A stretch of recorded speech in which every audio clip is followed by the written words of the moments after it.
Welcome to Sum Shenanigans, a series that is designed to provide you with tangible teaching tips that you can implement in your classroom. My name is Adam Varnes. I am a professional learning specialist at CPM. I taught 7 years in the classroom at the high school level, teaching integrated all the way integrated 1, 2, and 3. And I'm very excited to be here with you. I will be joined in this series by my amazing co-host. Let her introduce herself. Hey, everybody. My name is Bri. Excited to be here. Like Adam, I also taught high school math. Taught for about 6 years in Northern California. I taught a lot of integrated one. Also taught some pre-calculus and calculus. And I'm just excited to be here with Adam and also with the community of teachers that we hope dives into the series to share a ton of exciting teacher tips, instructional practices as we begin our Sum Shenanigans series. So, Adam, do you want to tell us a little bit about Sum Shenanigans, what it is, how it came to be, what we're going to be doing in the series? Yeah, I'd love to. So Some Shenanigans is our title. And really, it's been a work in progress. And what it came down to was Bri and I have a lot of conversations professionally about, just the best way and tips and advice that we can support teachers that are still in the classroom. And it kind of dawned on us like, wow, we have a lot of experience from being in classrooms, observing, providing feedback to teachers. And then we have our own experiences and what we actually practiced in our classroom. And we thought, hey, what better way to share things that we see, advice that we would give, kind of looking back and reflecting on our practices and things that we've seen in other classrooms. What better way to share that than to start a new series? And so that's what we've decided to do. We recognize, as we go through these different topics that we'll talk about, we're not experts in any of them. I certainly don't consider myself an expert in any of these. I Yeah. just am coming to this series with the lens of, I have some things that I think would be helpful for teachers to know or things to consider, thoughts to consider. So that's what this kind of series is designed to do. And I'm excited to be a part of it. And I'm really excited to be a part of it with Bri. It's going to be exciting. It's going to be great. Yeah. So, as Adam said, we're going to be sharing specifically, we're going to be sharing teacher tips during every episode. And as Adam mentioned, uh, these are tips that we might provide to teachers as we are in classrooms, which is one of the greatest parts of our jobs, is that we get to visit so many classrooms, see so many awesome things that teachers are doing. But I think that these tips are also tips that we might give to ourselves as we look back at our own classroom experiences. As Adam and I have kind of prepared for this series, we thought about all of the challenges that we experienced not only early on in the first couple years, but as we continued to teach in a student-centered classroom. All right, so we both taught in CPM classrooms, but really a lot of the tips that we're going to be sharing are how to facilitate a student-centered classroom. So we really hope that this reaches not only CPM teachers in their earlier years, but also teachers outside of a CPM classroom who are really focusing on sharing math authority, learning about what their students know and think, and really trying to push them through that productive struggle to be independent learners, think critically, and just learn math. That's what it comes down to, right? Is Yeah, learning yeah, math. yeah. Awesome. So as part of this series, every episode, Bri and I will talk about a certain topic and kind of just share a little bit of background about it. And then we'll kind of bring to the table some experience and reflections in the form of like an advice or a tip that we would recommend for teachers who are listening. Again, we don't see ourselves as expert. We hope that you hear something and, have an aha, whether that's a direct tip, like, oh, I'm going to take that advice exactly as is, or that it sparks something else and something greater in your classroom. So that's really what we hope happens. So as we dive into this first episode, we thought it would be best, again, as Bri mentioned, we want to focus on those student-centered classrooms. So our first topic that we're going to get into right now in this episode is study teams, and specifically, how do we support study teams in our classrooms? And Bree, what I thought would be good to do as we before Mhm. we dive into this topic is kind of talk about what a study team is and maybe how we differentiate a team from a group. So kind of, Yeah. as we talk about study teams, what are some thoughts that come to your mind about what a study team is? Yeah. That's a good question. When I think of a study team, I think of a group of students, typically three to four, 3 to 4 students. And what makes them a study team is that they have a common goal, right? So I think about my classroom and I think about, I've always had students sitting in teams, right? Um, However, I think sitting them in teams, like physically sitting them in teams, is just the very, very first step, like step zero to creating an effective study team, right? Beyond sitting in a team, I think a study team has a common objective that leads students to work together, where they're asking questions, where they're leaning on each other, where each student maybe has a role or plays a part in meeting that objective, right? So a study team is working together, has some interdependence where they all relying on one another to get to that goal. Um, Versus, you mentioned the word group, that could just be a group of students, right? And I think the other part that differentiates a team and a group is all of the different sort of micro moves and instructional moves as teachers that that we do to Mhm. support that study team in moving towards that goal. Yeah, no, So, yeah. oh, What about you? no, finish your thought. Yeah, I was gonna say. So yeah, that's that's what I think differentiates the two. But what about you, Adam? What do you see as maybe the difference as like what makes a study team, or even you said a study team versus a group? What differentiates the two? Right. Yeah, no, I 100% agree with you, right? Like we sitting in groups, sometimes we put students in groups and we feel like that's enough. Like they're just going to inherently know. And Mhm. in my experience and being in and out of classrooms, students don't inherently know how to work with each Yeah. other. It takes a lot of support from the teacher. And so we just want to be able to prepare for that. So it is about having that common goal, that common objective. But I think it's also making students feel like we want to make them feel like they're part of the team.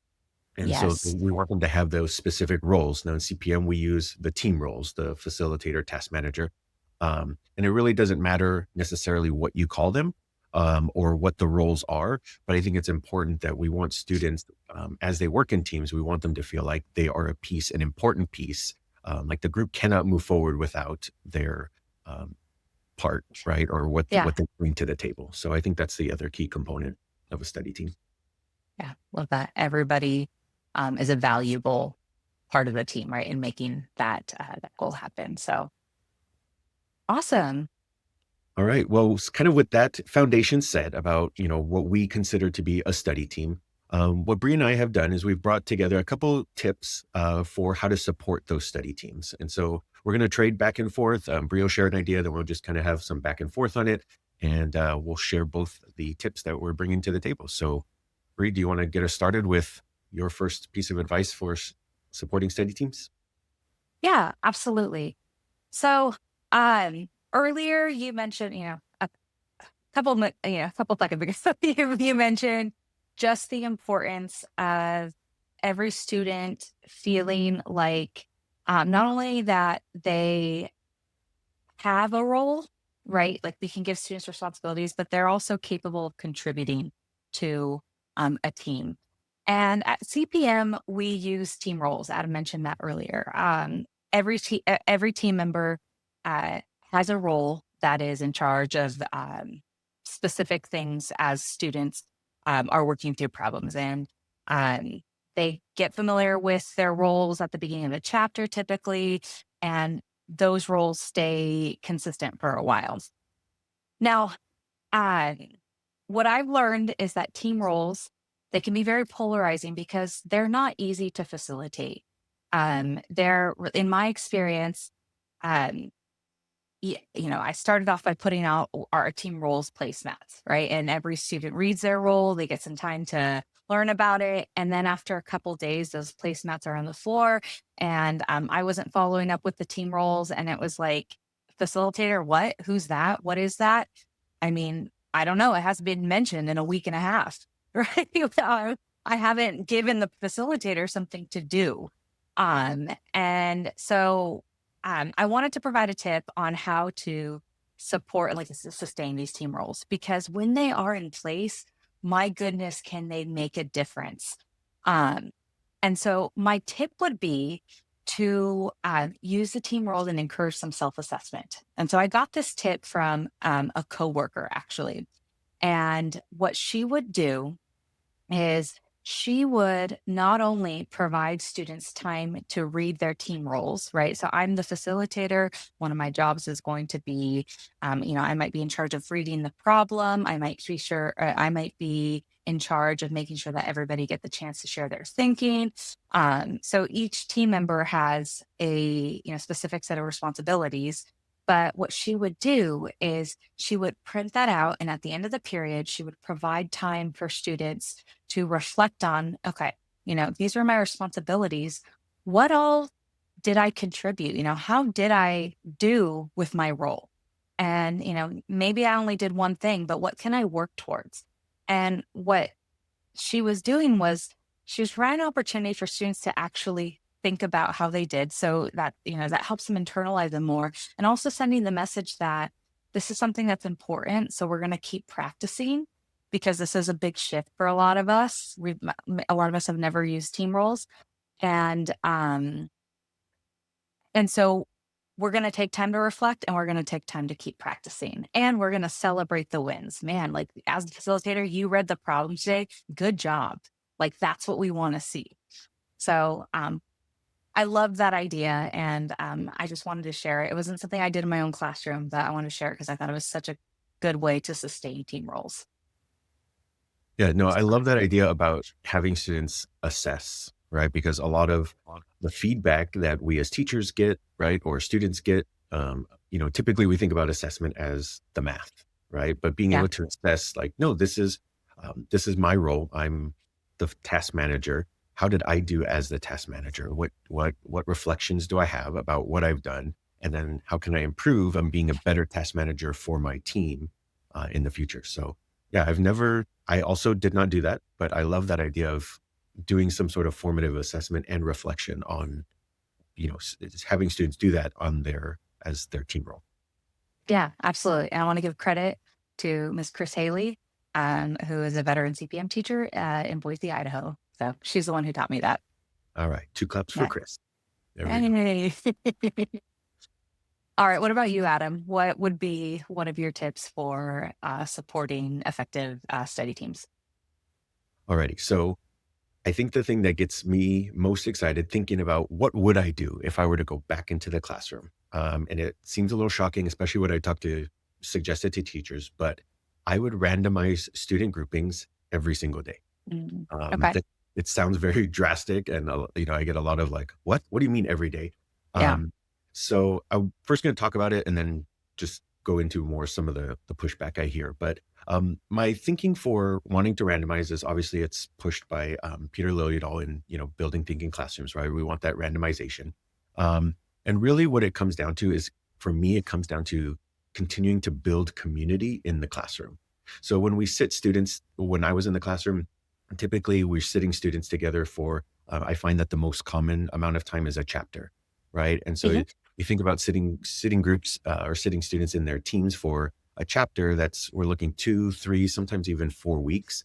That's a long time to work with the same group of peers, right? You're sitting Yeah. at the same people. And what I found is it kind of almost breeds this, they come in and just expect to have this routine, and it can get a little stale. And I've been in those classrooms before where I'm just like, "Oh, man, I wish I could switch groups," because it just feels like we're not making progress. Little did I know, right, after leaving the classroom, like, "Oh, I actually could have done it. I wasn't beholden to some random chapter, seating law." I just chose not to. So if I could go back, it would be to randomize student groups every single day to help build that community, allow students to work with a different group of peers, it also kind of counterbalances that, oh, so and so can't work with this student, right? They've got beef, right? And it's carried over into the math class. And well, uh, if they can just deal with one period tomorrow, the odds are, right, like they're not going to sit next to each other. So some sort of randomized grouping. Now, the two pushbacks I hear are, number one, it's too much for teachers, and the second Yeah. one is too much for students, which I totally get, and I'm totally understanding of that. In terms of like, it's too much for teachers. Yeah, I totally get it, right? Like there's a lot of you got to make sure you're at the door with some randomizing group, whether it be cards or sticks or something like that, something to randomize your groupings. So it can be tedious. And what I would just recommend is, if every day doesn't work, find another time, find, another amount of time that works for you and your schedule and your capacity. I would just try not to, go more than a week, right? Because again, after Hmm. that amount of time, it feels a little stale. And then the other Yeah. piece is too much for students, and it can be. But the flip side is I've also been in classrooms where teachers are doing it every day and the kids get in a rhythm. And I think, once we set that as teachers, once we set that policy or that procedure, whatever it is, the students just adapt. And so, Yeah. um, yeah. So to summarize, again, I would randomize student groups often, help build that community, help getting students comfortable with working with each other.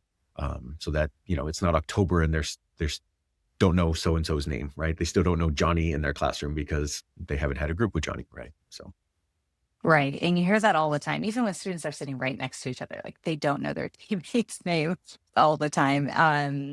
I love the idea that like you can do something for a class period, right? So it's like I think randomizing teams. I love that it's a little push for not only teachers but also students to sit in a little bit of discomfort. And I think that moments of discomfort like that are really great for the long run, because it shows students like, hey, you did that, you can do that, you can do hard things, which I think is very important when it comes to problem solving in math. um and as a teacher, that is scary. I'm thinking about every class period where I was like, that wouldn't work here, wouldn't work here, wouldn't work with every student. But really, our students can do more than sometimes I think we can, or than I think we think they can. And also, there are ways to still provide some structure. So I've heard of CPM teachers specifically, because in CPM classrooms, we typically have teams of four, right? And I know Peter Lilladall in Building Thinking Classrooms, he advocates for teams of three. So I've heard of teachers having students in their home base team, right? They come in and they sit in their home base, and they work on their warm up, which is great because this is where um, you can take attendance. And I know that's a big pushback too with randomizing teams. Like, how am I going to take attendance if I don't know where anybody in my classroom is? And attendance needs to be automated. It needs to be like one and done, right? yeah. So that home team allows you to do those kinds of things, get everybody in the classroom, get settled. And after that, I've seen teachers randomize. Okay, now here's your team of three for the next 45 minutes, or team of four, go. So that's a good compromise if you're like me and you're like, I don't know how I'm going to take attendance. I don't know if I'm going to do all the things I need to do. Um, I think that would be really helpful. Yeah. So, And yeah, no, I agree. And I love that idea of having that home base because like you said, it does allow you to, take that time to take care of those logistics. And I apologize, Brie. I am going to kind of cut in line here. I know it's supposed to yeah, go back to you, please, but because the next piece of advice kind of just follows, it's almost like let's do it. a byproduct of randomizing student groups. But I think back, one of the things I spent the most, like a ton of time on that I wish I didn't, that I could have put that energy elsewhere was seating charts. And for Mm, me, seating charts were always done at the end of the chapter, right? So I finished the chapter. I'm probably like still grading the test. And then, oh shoot, we start a new chapter tomorrow. They need new seats, right? And I spent all the times and it becomes like that algorithm. I think of that meme of Zach Galifianakis, with all the numbers and yeah, algorithms like going past yeah, him and it's just like, or, like, right. You got, oh, this student can't sit next to this student and this student has to be toward the front or near a board or the student needs to be near the door, like whatever it was. And you start going through all those things. And I think about how the randomized grouping would have saved me so much time from having to do those seating charts because yeah, there really is no seating chart, right? Like, it allows right. me to allow students to work with new members, but then also they're going to get seats every single day, right? Or new seats every day. So and, the other study team, as we think about, how can you best use your time is things like randomized grouping can save a lot of time, especially in the seating chart, not having to write that out and then multiply that at the high school level, multiply that out by 5 or 6 classes, right? So it's just a lot of stress and a lot of time that I put into that. I know I could get back if I had done some randomized groupings. Yeah, absolutely. And what you made me just think of right now is how randomizing then helps get past helps us see teams that we might have never like groups of students that we might have never grouped, right? Your seating chart is a product of like who you think will work well with one another, who you think will benefit from sitting with who, and that's all a product of our own belief systems about how students learn and whatnot. So I think that's really cool to think about teams that you would never put together and maybe like seeing students surprise you. So I love that. I love the idea of just doing away with the time of the seating chart and then also the restrictions that come with that. So that's a cool sort of byproduct. Yeah, So and you make a great point because it's not just about like our biases that go into it, but students will play to the role that for the students know why Mhm. you group them, Mhm. right? If they know Yeah, that you created the seating chart, they know exactly why they're sitting with who they're sitting with, right? And they'll play to that. absolutely. And so, it's just another way that we can kind of move past those labels, those biases, and really try and create that safe learning space for everyone. So, Absolutely. Love it. I love the disruption. So awesome. well, So, oh, go what you got? ahead. Nope, just about to ask you, like you said earlier. So yeah, I guess it's up to you. Oh, yeah. Oh, man. Okay. So my next tip is I almost wish I would have started with this tip because um, I'm going to go back to the idea of how to shift a group into a team. We talked about that common goal, and I think that's provided by the math that we want students to learn. But um, after that, students need tools for how to be an effective team member, and they need structure. And so I think about my classroom when I had students sitting in teams, and I'd be like, okay, turn and talk to your teammate. Ask your teammates questions. I'd be going around, don't just ask me questions, ask your team. And they're just sitting there. um, and it's not easy to talk to somebody else about math, maybe even like a question that you have. It's just not something natural that students do. And so my tip would be uh, to provide structure. And, I remember learning of like Kagan strategies, Avid strategies. There are all these like strategies. In CPM, we call them study team and teaching strategies. They're all essentially like participation supports. Mhm. And I was like, my kids don't need those. They're a little elementary. And the reality is, like, my students weren't going to turn and talk. Um, Natural like, they were more likely to turn and talk if I said, "Okay, wanna provide you with some 30 seconds of think time. Okay, now I want you to turn to your partner, and I want you to share within your with your partner, and then I want you to turn to the rest of the team and share around." So a think, pair, shift. Yeah, Right? Like, who hasn't, a think, pair, share is pretty common, and so it doesn't seem like this novelty idea, but it really does come down to providing that structure and saying, like, we need to start with our rough draft ideas first. We need to bring them to a larger group and hear other, cross pollinate ideas. Um, Structure is key. So, um, my, in saying add some structure, what my tip is try some study team and teaching strategies. That is how you're going to get students to talk with one another. Whether it's a think, pair, share, whether it's a swap meet where you're asking teams to swap two people and get up and talk to someone else, you're saying physically get up and move, share ideas, then come back. Those kinds of supports are what start to make the difference with your study teams. So at least that's what I saw in my classroom. I don't know, Adam, what about you? Like, no, I yeah. feel the exact same way. Even when I go visit, there are classrooms that I visit, and the teacher has awesome intentions. The intention is, yes, I want students to collaborate, so I'm going to tell them to collaborate. And then I Yeah. find that students either look confused or, like you mentioned, like they just don't want to, right? Yeah. It's uncomfortable for them to talk about math. So I love the idea of structure. Where I would kind of add to it is, sometimes we feel, especially at the high school level, like, oh, they're getting older. I'm going to release a little bit more to them, right? And not tell them Mhm. as much to do.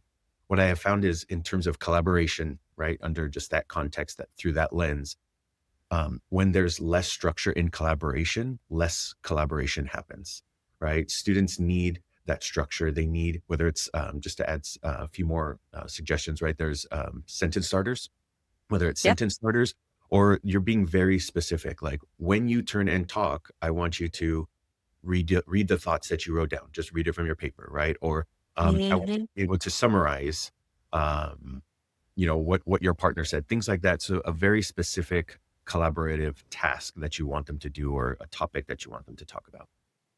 Absolutely. Adding those specifications make all the difference. Instead of I'm going to call on someone and ask, what do you think about how to start the problem? Instead shifting that to um, in your teams, I want you to all share your ideas and then the reporter, or I don't know, person number two is going to share your team's thinking, Yeah. right? Those small shifts to provide some structure. This is who's going to say, your team's like, this is what you're going to say, and this is who's going to say it. And sometimes even this is how I want you to say it. Those practices, if you do them enough, they eventually become routine, right? And now we're supporting teams, or we're supporting students in being better teammates and even more independent and being able to share their thinking, right? We can start to kind of take the training wheels off because they're learning that practice. So yeah, structure, um, that allows you to, big picture, start sharing some math authority because students know how to engage with other people. Yeah. They're not waiting for you to do it. So yeah. Sounds good. All right. All right. So um at the end of every episode, one of us is going to try to summarize Ah, I all. see what you did there. I see what you did there. Yes. Yes. We summarize the tips that we've given because again, our hope is that something resonates with you and you're able to take it to your own classroom or share with the teacher um, for them to try out. We talked about having students reflect on all of the specific responsibilities, what they were able to do, what they want to work towards. Adam shared the idea about randomizing teams and just how that can really disrupt sort of what's happening in your classroom. We tend to sort of start we tend to fall into patterns. Students tend to fall into patterns, and randomizing is a great way to just have a fresh start, whether it's every day, whether it's a couple times a week. And again, disrupt those that status, those norms, things that start to happen in our classroom. And it also can help with seating charts, right? And having to maybe do away with those for a little bit. We ended on structure. Support your teams with structure, provide some instruction, whether it's sentence starters, study team and teaching strategies, structure. I think the big picture, if I really wanted to kind of put a bow on this, is um, being intentional about study teams, right? Planning for study teams. When you start to plan, when you provide structure, your groups shift into teams, right? We help students make that shift. They're not going to do it alone. They need that support. So, all right. If something there resonated with you, we'd love for you to try it out. We'd love to hear from you. So, um, as on your YouTube channel, we have a comment section below. And we would love for you to comment, share your thinking, say, hey, we tried this, or say, hey, I tried something even better and I want to share it. Because we recognize we shared 4 tips with you, but there are so many ways to support study teams. So we want to hear from fellow teachers. Share in the comments. Be sure to subscribe. And if you're not following us on YouTube or Instagram, be sure to give us a follow, hit that subscribe button, and we're excited to see you at the next episode. So, There's more on the way. So Get ready, hit all that subscribe, the likes. Let's do it. All right. Well, we're excited for our next episode and we'll see you soon here. Take care, everyone.